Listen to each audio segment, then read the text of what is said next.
ล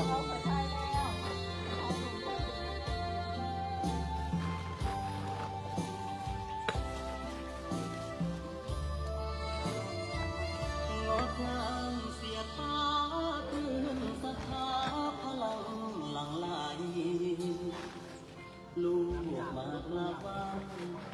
ขอพรด้วยใจศรัทธาพระบาทฟ้าทรงแก้วว้าวงามน้ำตาเป็นที่ชูพาเข้าใจลูกในวันนี้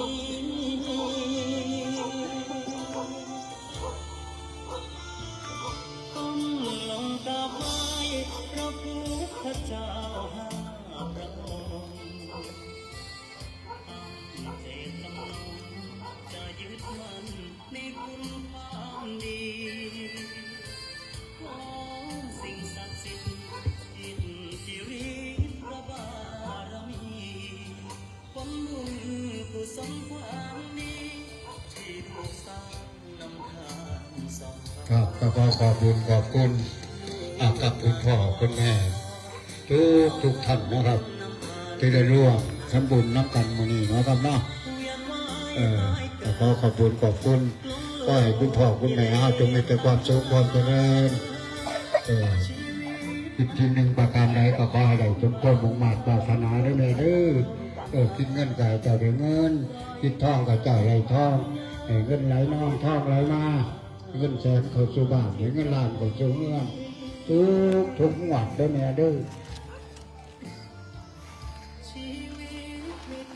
ก็จะเจอระดับด้านหน้าด้านหน้าด้านซ้ายด้านขวาเมื่อได้ยินผมประชาสัมพันธ์บอกข่าวระบุไปกะเตรียมความพร้อมบอกด้วยแม่เตรียมความพร้อมไว้จะเป็นข้าวสารอาหารแห้งขนมนมเนยตามมีตามได้ตามมีตามเกิดนะครับตามใจใส่ศรัทธามากหน่อยบ่ว่ากันมากหน่อยบ่ว่ากันขออย่างเดียวว่ามีกับเป็นเจ้าภาพร่วมทำบุญกับครูบาอาจารย์นะครับเนาะเอามารวมเป็นเจ้าภาพทำบุญกับครูบาอาจารย์ก่อนจะไปอินเดียนะครับพระอาจารย์จะไปทุดงอินเดียวันที่4ที่5ที่6ที่7นะครับคุณเครื่องบินตั้ง3 เที่ยวเลยครับเที่ยว100 องค์ทุก300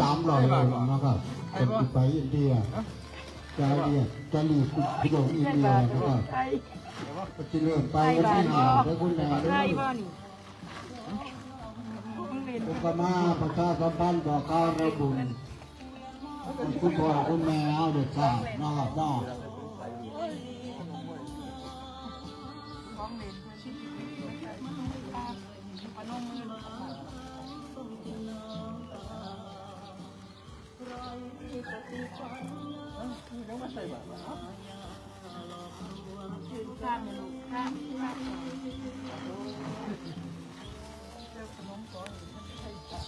บาทด้วย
ผ้าโปรยให้ลูกๆจับว่าไปใส่นั่นเป็นอย่างน้องเป็นนั่งหนึ่งเขาลูกเอาก็บ่ลืมอีเมคือทุกข์คือยาก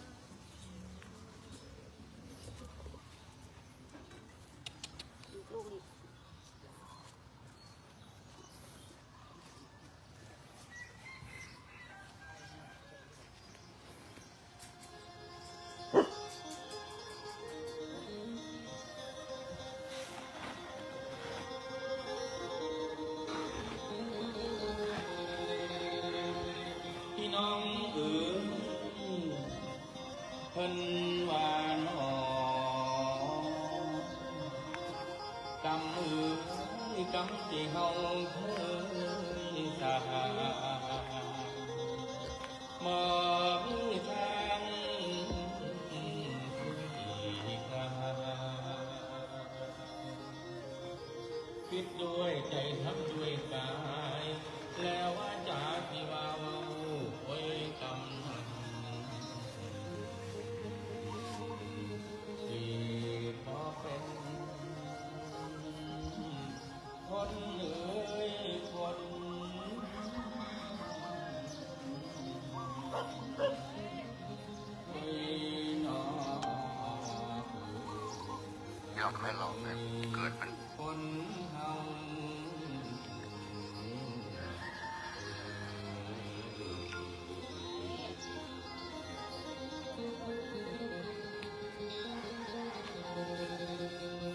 คนฟัง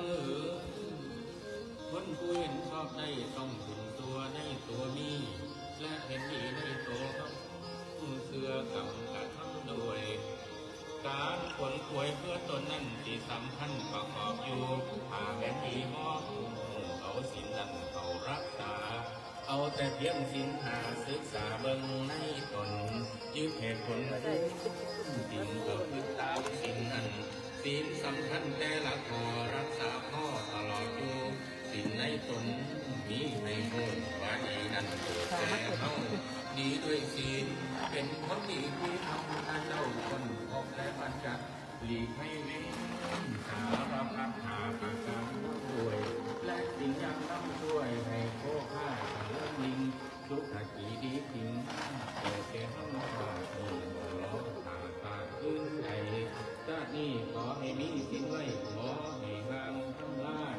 ใจและกายคือสิ่งหนึ่งเกี่ยวกันได้ปลอดภัยเว้นพ้องหาประการคือว่าให้บ่ว่าแก่เห็นนั่นก็บ่มีพอกายใจเฮานี่ประกอบอยู่ในศีลตัวแผ่นดินสิไปใส่ก็ปลอดภัยบ่กลัวแล้วเฮาเสือแนวกับนี่คือทำดีเอาสิ่งว่ามีแต่ความแก่โอกาสบ่กลัวหน้าอื่นใดมอผิดสิ่งเด่นบ่ได้ก็ไว้ขอผัวมูสิเอาคืนสินั่งน้องเดินยืนก็โยเย็นสบายได้คือเสียงไก่หอมกุ้งล้วนล้มทุกทิศทางสุขติถูกเวลาบ่ต้องรอยืดเดือดตายแล้วคอยสิเอาสุขแปลว่าดีง่ายง่ายนั่นแหละเจ้าเอาสิพบทั้งชีวิตดำเนินไปบ่มีจิตหากแม่นมีสินพอดอกใบหอมตามลมโยมอดทนลมไปได้ไงถึงคำว่ากินดอกไม้กินดอกไม้หอมได้หน่อยทนหอมสินนั้นทวนทนล้นลื่นยาวนานตลอดการชีวิตพบแต่ทางดีนั้นมีเกียนไปพบเขาสักส่วนเฮาให้ผู้ที่นำใจสิ่งดีๆหวงไว้ตีเพื่อที่กาใจง่ายมีศีลสุขติเห็นฟันนี่ยิ่งเป็นที่คนไข้เว้นซ้ำยังเป็นวิถีมักสู่นิพพานไปได้เมื่อใจชำระแล้วมนต์ก็ติดอยู่ท่านสินภาวนาพวกกูเพื่อยินสีให้แก่กาปัญญาคอยสิพ่อแต่การสิมีสินนี้บ่แม่นธรรมดาหากศรัทธาบ่เพียงพอ จิตใจเฮานั้นมันไหลไปทางต่ำการกระทำสัวกายทำในกายทั่วทีทำมาสินนี้เพียงเต็มที่รักษาเอาสติเฮาก็สมบูรณ์จึงสิมีศีลในฝึกกายใจเป็นศีลนั่นก็เป็นปัญญาเต็มที่สุขติที่ดีบ่เป็นของในลาสักข้าพออยู่ที่ใจเฮาสิฝึกคนได้ใจเป็นใหญ่คือศรัทธามีปัญญารักษาตัวเสื้อกรรมที่ทำด้วยคนป่วยเต็มที่กับปีนี้สิ่งที่ว่าก็ต้องรอชาติหาเอาเดี๋ยวนี้ก่อนสิตายอันหนึ่งทุกขติมันร้ายอย่าได้ปรารถนามันหนทางขันบ่ปลอดภัยอย่าแสวงทางนั้นแม้นมามันทำให้สะดวกใจก็หยุดก่อนทุกขติคือเดือดร้อนอย่าหาเรื่องใส่เจ้าของทำในสิ่งที่ถูกต้องให้มันยากถึงตายก็ต้องตายต้องเป็นอบายกับแล้วแนวเฮาปัญญาน้อยเชื่อคำสอนอันล้ำค่าพระสัมมาสัมพุทธเจ้าบอกไว้ที่ตายเป็นต้องเป็นทุกขติบ่แม่นเล่นเพียงนี้มีหัวที่ผู้ทำใจก็เสียเพียงก็พอแล้วพอเป็นดอกทางนี้ไม่เล่นนี้บ่เลือกตาคำสอนมาแต่ไม่เลือกต่อไปของนาจะทำทุกใจทำคนทำก่อนหัวใจเป็นดวงใจหล่อทุกของทำบาป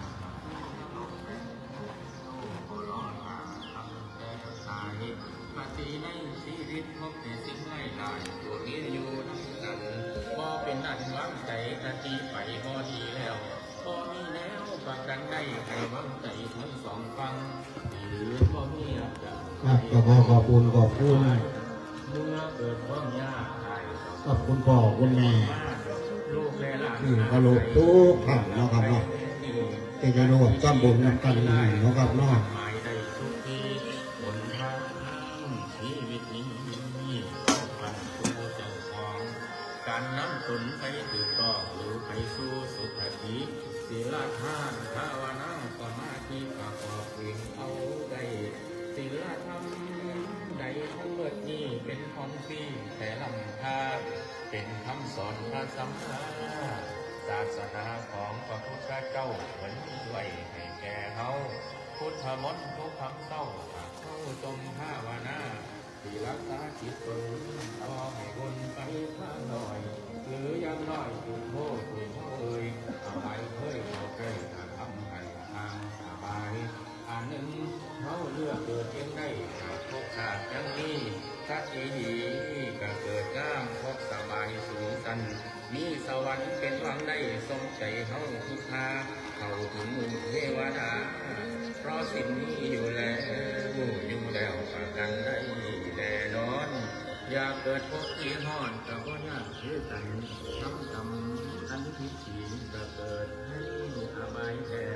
กฎหมายแม้ถ้าเป็นได้ลูกเลี้ยงไข่ก็สมสู้เขาของไหนก็บ่หูกินมันก็บ่มีทุกขติจังสิมันบ่ยากหาวังเอากิเลสเฮาบ่ทันหมดแล้วแต่กรรมติดไว้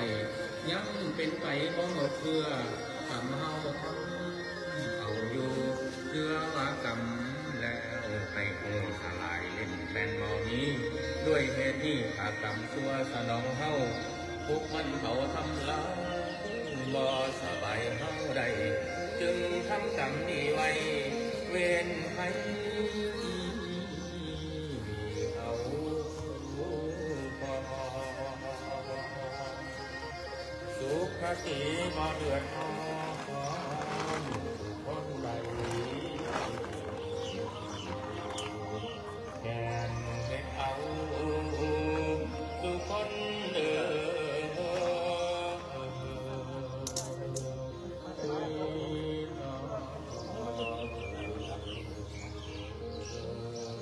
ผู้ฟัง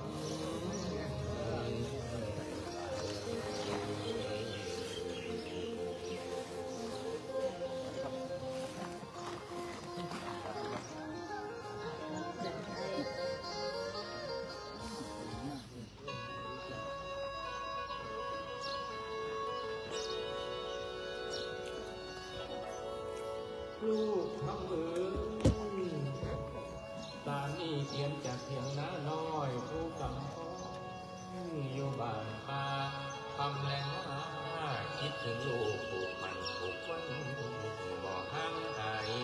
ใจจากพี่น้องอ้ายลูกไปอยู่ตามบ้านกันงานแยกให้ไกลกัน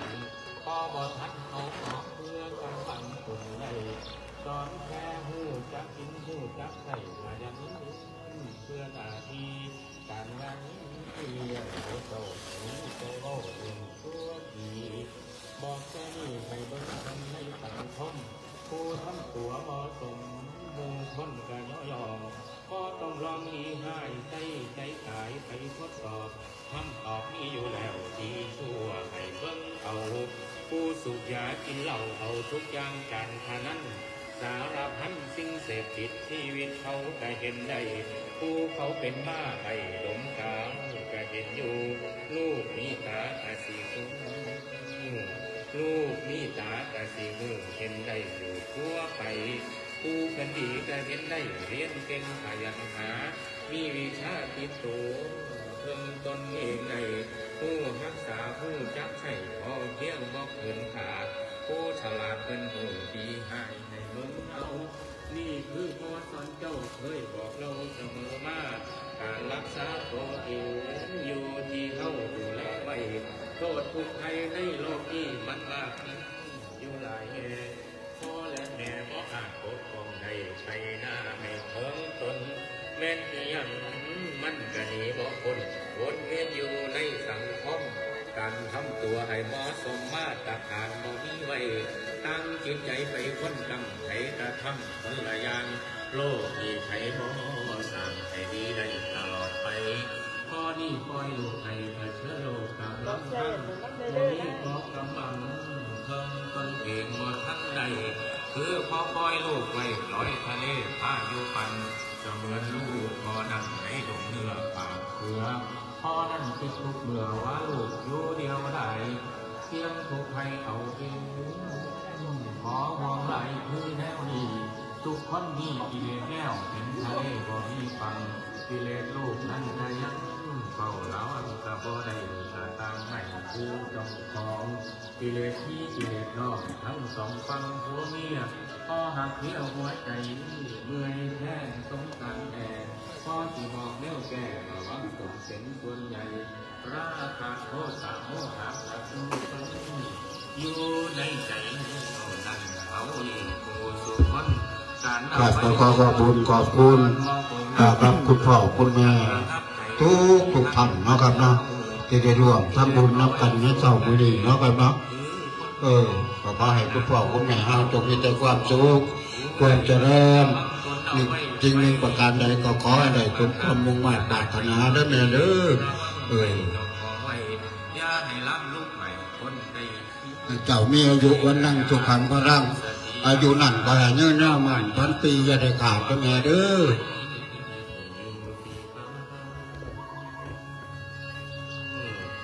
ลูกทำเอ๋ยไฟในอย่านำออกไฟนอกอย่านำเข้ามันจำแนนรักษาตนไปกับคนคือกันกิเลสมันตัวเดียวนี้ความอยากนี้อยากเป็นนั่นให้คือกันตนเป็นใหญ่รักษาตนคนไม่ไฟผู้เจ้าเฝ้ารักษาเส้นไฟโกรธคือนาเข้าไฟดาไฟนี้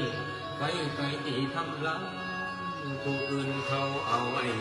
อันเว้นให้ตรงนี้ความผิดชอบมันมีเป็นของเท่ามือทั้งเขาบ่น้ำมองปลอดไปไฟดีถูกล้างการเสียหาเอาหน้าไปตามเพื่อดับไฟมันรับไปตามดับมันเลยก็ต้องหนาวให้แส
รู้ว่ามีเกียรติมียศบ่กำหนดหลักทรัพย์จะให้กันได้มีสติบ่ต้องใช้ปัญญาบ่ต้องการแค่นี้คนต้องการมีคนด่าก็เสียใจติดเต้าเทียมพอกันบ่แม่นพันหรือลอยเขาอยู่เขาบ่น้องตามทิศนิทาเป็นจริงว่าสายใจนี้ตัวหน้าไทยนั้นแน่นเจ้าของก็ป้องกันนั้นถูกต้องหากอยู่ก็ถนัดใจจะตีไว้บ่ทันคิดเปิดเอาให้เธอเป็นไฟด้านทำแล้วคอยจะ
มันแห้งหา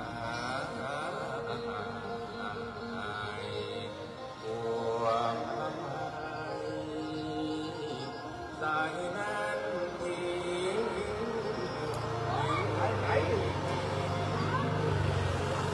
คุยต่อคนฟัง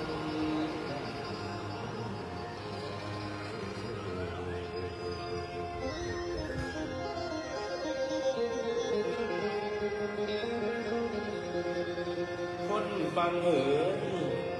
ไล่กลับกันมาแล้วที่เขาสอบแสวงหาหลายเวลาแต่นำสุขสู่ใจเจ้าของได้สุขเป็นไปด้วยเชื่อกามว่าคุณอันไรหลาการแห่งสุข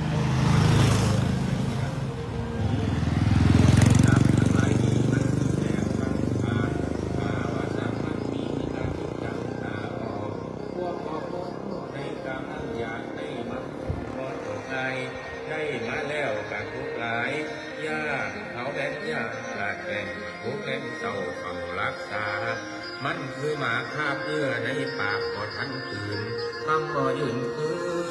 นบ่หยุดวิ่งวนจนเต็มมาย่านนี้มาต่ออื่นแย่งสินค้างทำลังกูว่าอันนี้ของกูหวงปานมาได้กลางหวาไว้กับพ่อเป็นสุขในกามที่ลงเห็นมันบ่อิ่มบ่มีคนก็ดีของจิตสุขบ่มีทั้งใดบ่เข้าใจตรงที่จิตมันมีตั้งหาอยู่เอาเป็นทางบ่โง่เป็นแล้วมันบ่มีเขาบ่ฮู้หน้าที่ของคำว่าตัณหาอยากอย่างเดียวแม่นถามดีมบ่เป็นอยู่ในกันไว้คือการหน้าที่ให้ฟื้นพอได้ข่าวบ่เดียวไปอย่างเดียวทิ้งไปหน้าที่นั้นหรือมันอยากบ่มีข้อสุขนั้นหนอจิตอยู่รอท่านได้หาพอจิตนั้นหนอ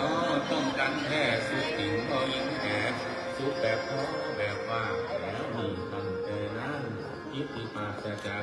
คือมีมนต์สุดวิสัย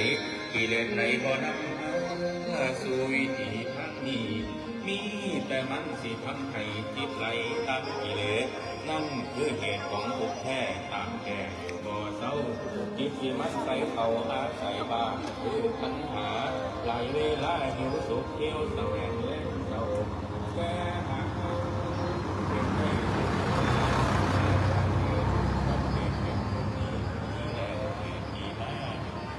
คือเขากาตาโตเกิดให้นำลงสิ่งถ้าหลงสิ่งน้ำทุกข์แก่คิดไกลออกไปคนติดบ่เจือคนได้กิเลสไกลจิตออกทางเมื่อจิตพบคนว่างสบายแล้วทุกข์บ่มีจิตมีอิสระนี่มีอำนาจในตัวมันบ่ขวมันบ่อยู่ว่าพอแล้วแนวคุมกันทุกที่เมื่ออำนาจจิตสติทันสัญญาแก่ผู้เหตุทุกข์ใดที่แท้สลัดแล้วอยู่สบายแต่ก่อนเฮาสิย้ายจิตออกจากตัณหามันยากซาเลือลาบ่อนสบายสิเห็นไว้จิตอาศัยเพิ่มโตแล้วอ่อนแก่ไม่มันหาลังไม่มันจิตนั่งเข้าพักผ้าจิตเขานี้ทำหน้าตาจิตมาอยู่เดียวหายต้องอาศัยพุทธคุณธรรมคุณเป็นต้นเราติดไปอาศัยโยอนุสติสิบไม่โง่ตักใส่ได้ทุกประการอนุสติที่เป็นมากหลังไม่งอนด้วยกันมากเก่ามันคือตัณหาอยากเป็นคนไปเยี่ยมเอาต้องเตรียมสติไว้ผูกมันกับบ้านไม่นั่นไปพบแก้วกินแล้วสับเจ้าของอริยสัจได้ถูกต้องสัมผัสดูให้มาโนสับให้นอกน้ำทุกผูบ่อยากเอาเร็วแต่ว่าแนวมันตัณหามัน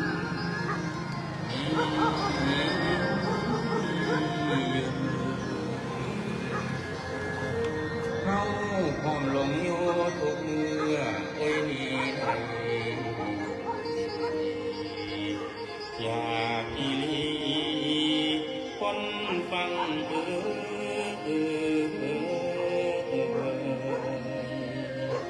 ยนอคน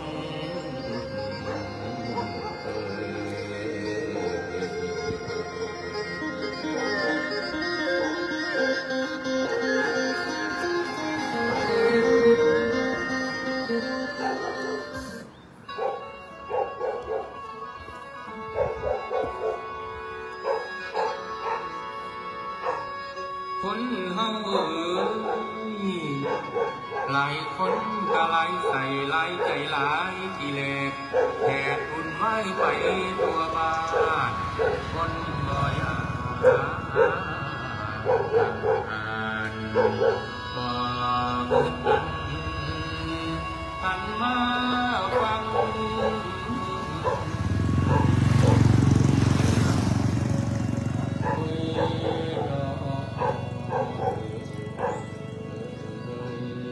คนฟัง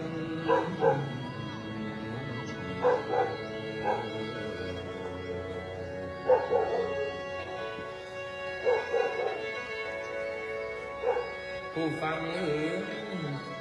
การที่เป็นคนนั้นเตรียมตัวกันเอาไว้บ่ถ้าตีไปบอกคนก็เห็นแล้วรู้ว่ายังกายนี้แล้วเตรียมใจตั้งรับรู้บ่ธรรมดา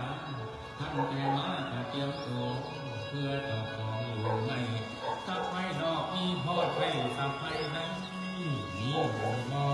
เตรียมตัวหาเสลียงเพื่อใส่คนทางใจว่าใส่หรือมีแต่คุณเสียไว้ปะทะกันเป็นพักไปโลกคุณว่าบ่สิ่งแต่พิมด่าแต่กันสุขของคนมันบ่มีพอนั่งแค่ลาบยศสรรเสริญสุขให้เพื่อนย้ำได้มาเครื่องสลายสุขหายสิ้นสุขบนดินสุขใหม่แต่ใจใจมันสุดดูความเกิดแก่เก็บตายเตรียมใจใจเพื่อผู้เขาช่วยต้องใจถ้าว่าหูชัดได้ความเกิดแก่มีใจเข้าเตรียมใจเอาย้อนรับแก่เก็บตาย เมื่อถึงวันเวลานั้นเตรียมว่าท่านสิทุกข์ใจว่างแก่รับตัวได้สินอนอยู่ในทางวัดถึงเขาเก็บต้องเตือนสังขารแก้เวทนาทั้งหูตาเสียงเป็นกระปวดเป็นไปได้แม้โรคภัยยังบ่หอสำคัญเท่าวันแก่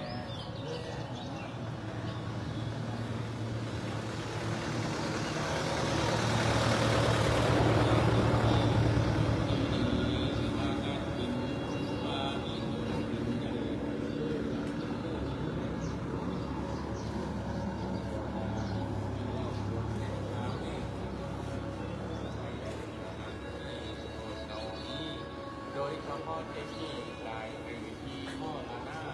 ในกายยับเรื่องหลักโลกก็มีมาเป็นไป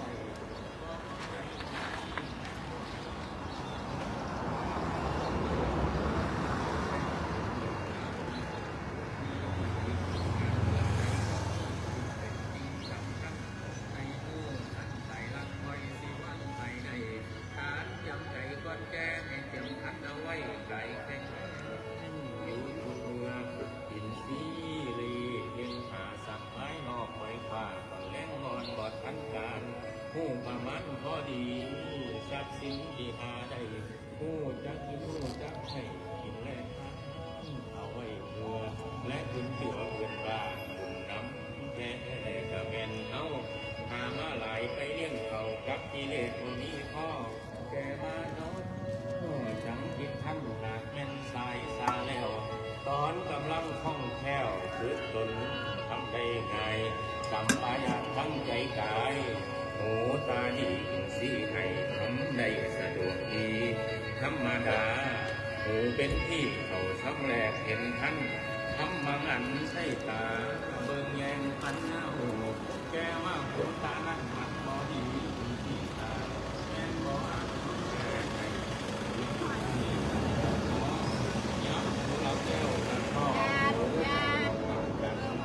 ที่ผู้ท่านปัญญาเอาสติตกเกินแล้วว่องคล่องแคล่วสติท่านเป็นเดินก็ฝึกฝนและเติบโตท่านยังความยังทันเกิดอยู่บนร้อยมือเอามือถือจับมันด้วยอย่าไปลายทำต้องไปจับกันต้องเป็นอยู่ผู้ฝึกตนกว่าที่ผู้เอาดังดังใจฝึกจนผู้ทั้งนั้นเป็นข้อก็เป็นผิดฝึกจนผิดกับทั้งเป็นเดียวกันไปฝึกจนทำไปขอให้มันขอเรื่องจะทำก็ได้แก่ขอให้ได้แก้ผลและจำเจ็บไว้ไทยเวทนาเป็นคน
พี่น้อง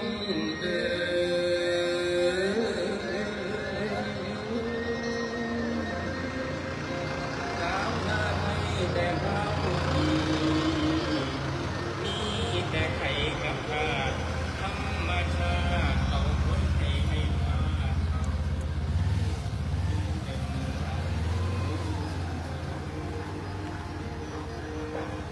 แต่เก่าหันมาฟัง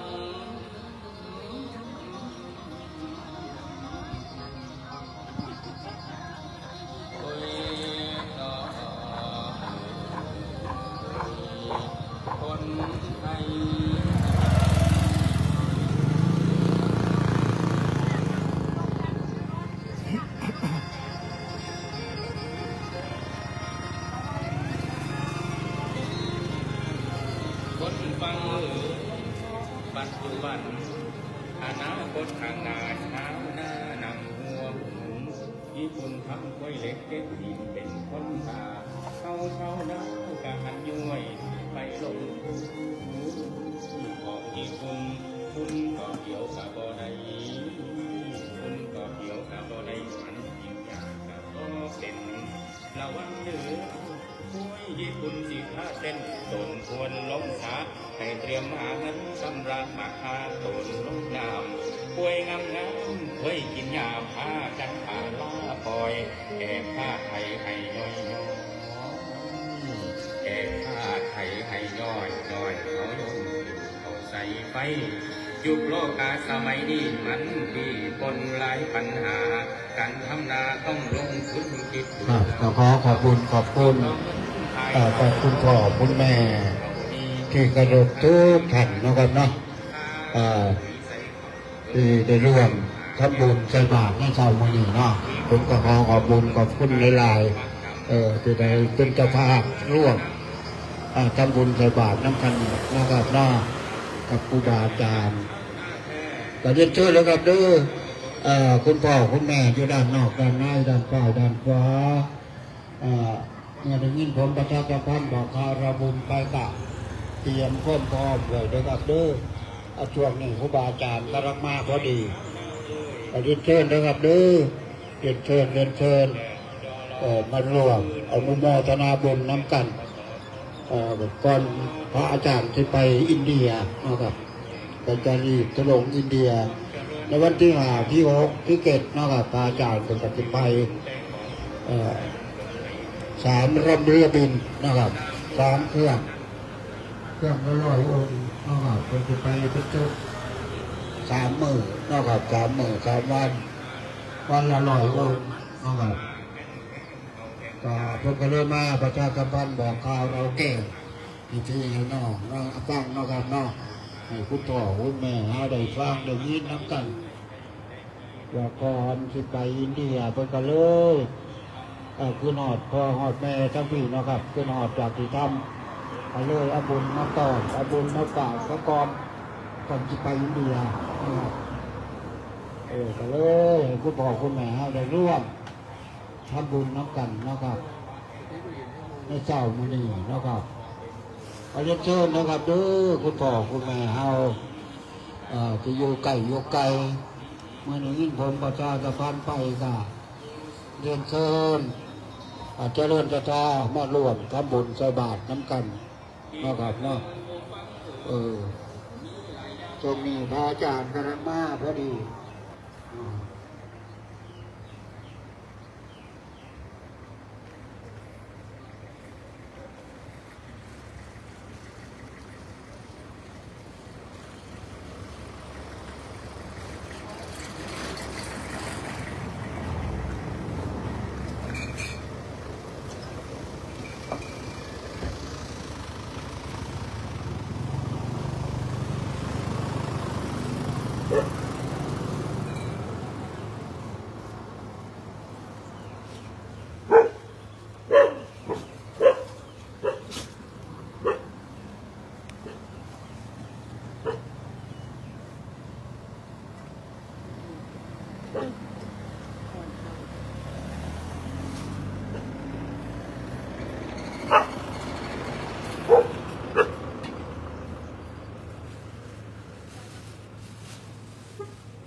คนฟังเอ๋ยเป็นขี้ขาในทุนเงินแสนปลายหายใจดีคนเฮาดีแน่คิดเอาข้าวนาไทย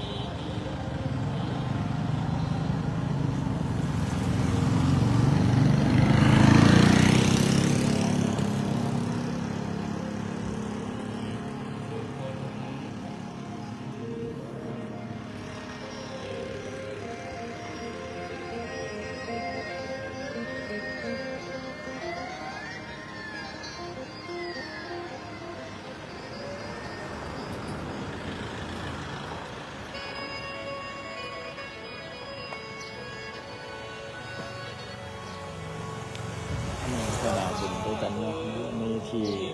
บันถือ ยุคสินหาราคาแพง อำเภอ ค บ้าน น ไร่ ขัดแลกน้ำใจซื้อ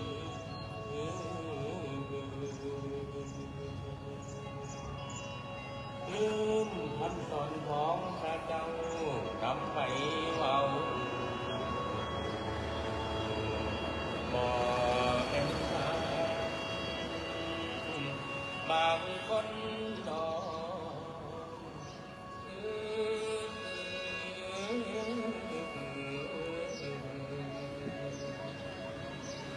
คุยดอกคนเขา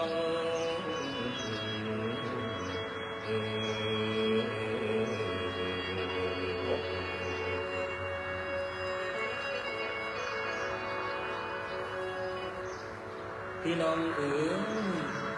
มือนี้สักหาให้ผู้ได้สั่งมาหาทานเป็นการใหญ่อุทิศผลเพื่อให้ผู้ตายนั้นย้อนคิดถึง